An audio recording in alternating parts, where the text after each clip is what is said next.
Hey guys, this is John, and I'm playing Vagabund97 in the 3-minute pool on ICC. I just played Vagabund in the 1-minute pool, actually, so I got a little bit of a read on his style. Seems like fairly aggressive, I would say, although not overly so. Just like a typical online player. Okay, queen b6, so I'm attacking d4. Can I just win d4 outright? Or is he going to play knight c4? Is that what he's telling me? Yeah, I probably shouldn't take d4 right now, at least. So he makes way for his knight to come to f3. It's a little bit annoying. I want to trade off the dark square bishops, but that's hard to do. Yeah, he's going to send in his knight to e5. I'm going to go here and see if I can play bishop c3 to trade those bishops. Yeah, he's giving me a reason to do it.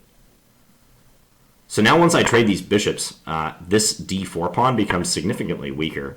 Like once I play this move, he's kind of in a quandary as to how to defend it, right? Can he play knight here and then g4 followed by g5, however? That would be annoying. I don't quite want to go after it. I'm going to do this right now. This is kind of a weird way to proceed. Like knight f5 was so natural, but I don't think knight f5 was very good right away. Okay, he goes back with his knight.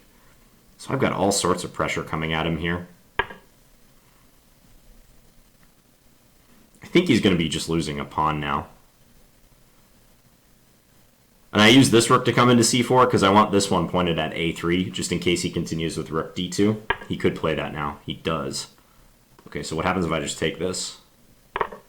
Let's just net that pawn. Yeah, and maybe bring this back. Is that necessary? Yeah, let's do it. This pawn is a goner on b4. I don't have to take it right away. So I figure let's just wait for a second. If I take here, is he going to go queen? Yeah, he's going to go queen c1. But that doesn't matter to me because I have my back rank covered. The back rank is just peachy.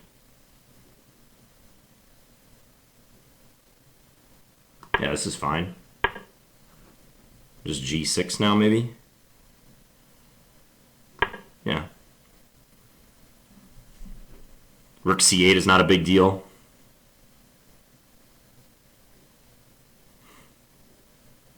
Yeah, I think I've got this in the bag if I don't make some blunder. Check. Okay, so what's he going for with that? Check. I don't see the follow-up. Because he can't attack f7 easily. So what's the follow-up to this? g4, that's about the only thing he can do, yeah. His bishop is actually hanging now, but I don't think I want to take it. No, I could take it, couldn't I? Yeah, there's absolutely nothing wrong with that.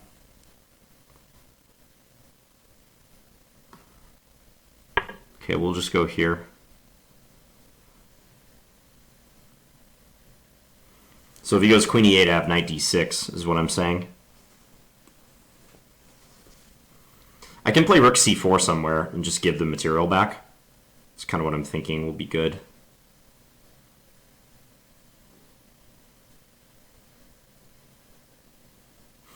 Yeah, I think with some accurate moves I can just shut down his position. At least I hope so.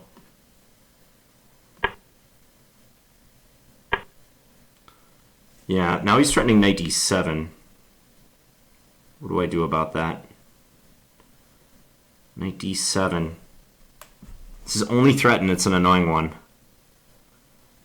Ugh. Okay, we're just going to play for mate, I think. He has to go knight d7.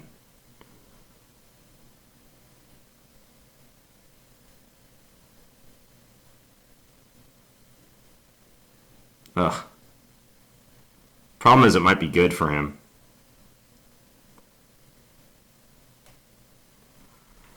Where's my mate if he does that? I don't see one.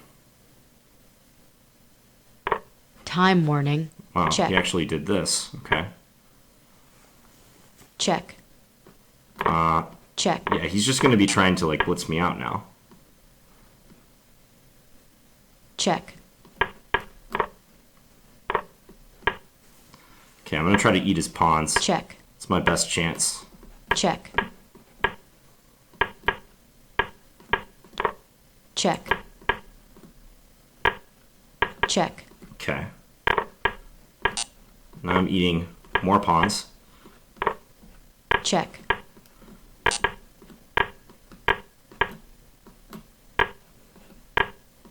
Check. Check. Checkmate. All right. Can't believe I got that checkmate off, actually, and managed to win that endgame, thanks to some pre-moving. But why didn't he go knight d7? Well, we'll have a look at it, but I think I was in big trouble around there. We'll see. So he played this Nimzo-Larsen. I don't know, I think g3 might be slightly inaccurate here, because I get to take and really mess up his pawns.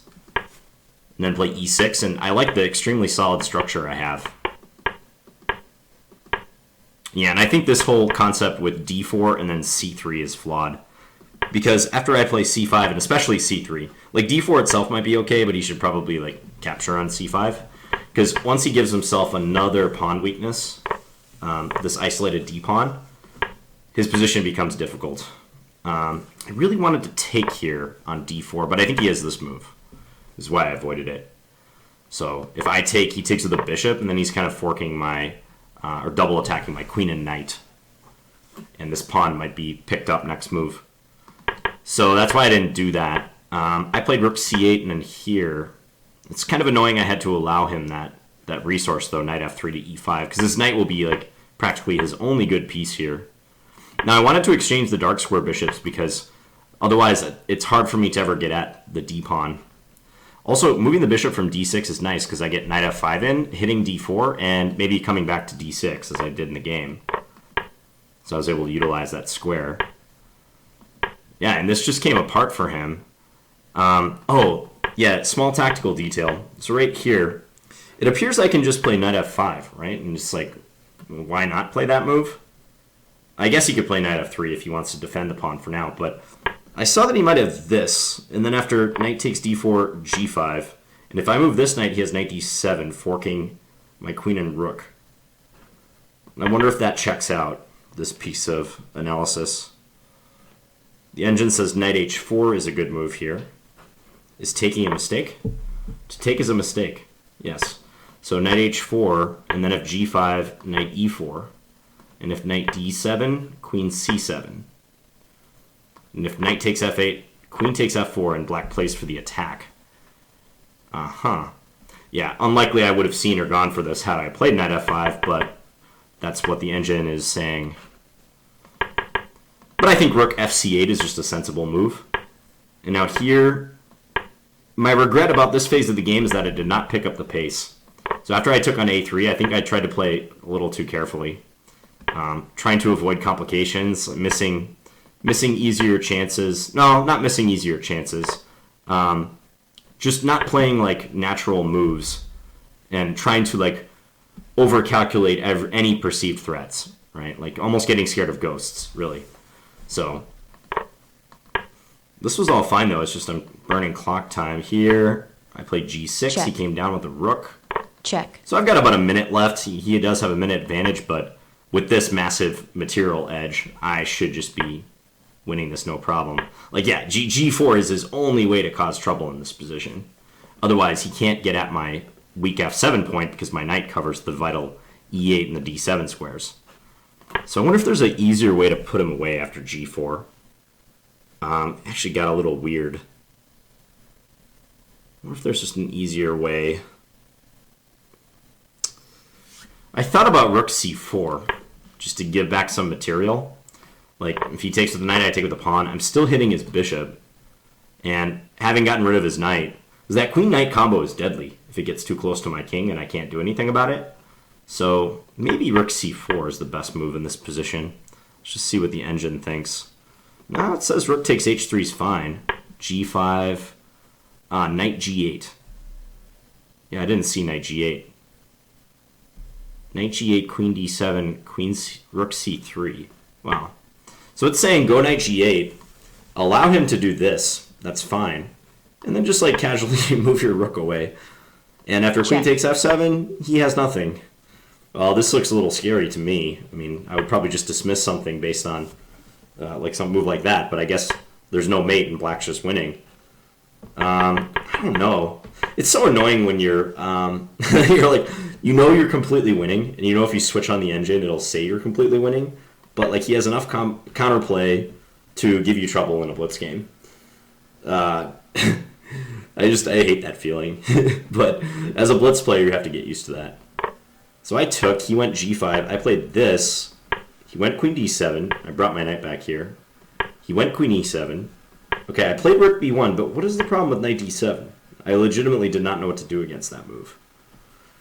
The engine says, okay, I was going to take on f1, and then check with my queen. Check. Because I didn't know what else to do. But yeah, the engine says this, and then I looked at this line. If he takes on h3, I do mate him. Checkmate. But if he just goes back now, right? Like queen or king g1 or f1? Let's say king g1. King g1, queen e1. Okay, so king f1 is better. Check. And we have a perpetual on our hands. It would be far too risky for him to come out here, I think. Yeah, so perpetual. Because that threat of queen f8 mate is so difficult to deal with. Yeah, and if I move my h-pawn trying to create luft, he has queen f8, king h7, knight f6. So I was kind of astounded that he passed up knight d7, actually. So my move, I think right here, even though the computer doesn't agree, I think rook takes h3 is a mistake in this scenario. I don't think that was a good move. I think I should have played, I should have played rook c4. That would have been an easier way to consolidate the win. Give back a little bit of material in exchange, but get rid of his super dangerous knight. I'm not afraid of his queen-bishop attacking combo. His bishop's not participating. But the queen-knight attacking f7, that's his only idea. I think I would play rook c4 if I could do it all over again. I know I would play rook c4 if I could do it over again. So, yeah, but towards the end, he just really inexplicably went queen e7. Or sorry, not queen e7. Rook takes b1. Check. Yeah. And I had this queen f5 move. Actually, knight d7 is still good enough for the draw, at least for him. He did that and tried to blitz me out. Check. But yeah, this was looking not great for me for a moment, but managed to eliminate a couple pawns. And then when he hung his knight, that was key. When he went knight c4, allowing that was key. If I was him, I would have taken a little bit more time. I mean, he's got to move fairly fast too, but I would have taken a little bit more time just to make sure I don't have an easy way to win. Yeah, because now his king is kind of trapped, and first I just eliminated his pawns and then went for the queen. I'm sure I missed several faster mates. I was trying to minimize a stalemate potential. That's why I moved my knight back to e6, by the way. Just get it out of the way. You know, if I didn't want to like be in a situation where I go down on queen and he has no legal moves because my knight's covering his squares on the second rank. So that's why I moved knight e6. Checkmate. Okay, so got a win against Vagabund, and hope you guys enjoyed that game. Please leave me any feedback in the comments if you haven't, and I'll be back tomorrow with another Blitz game. Thanks for watching, guys. Bye.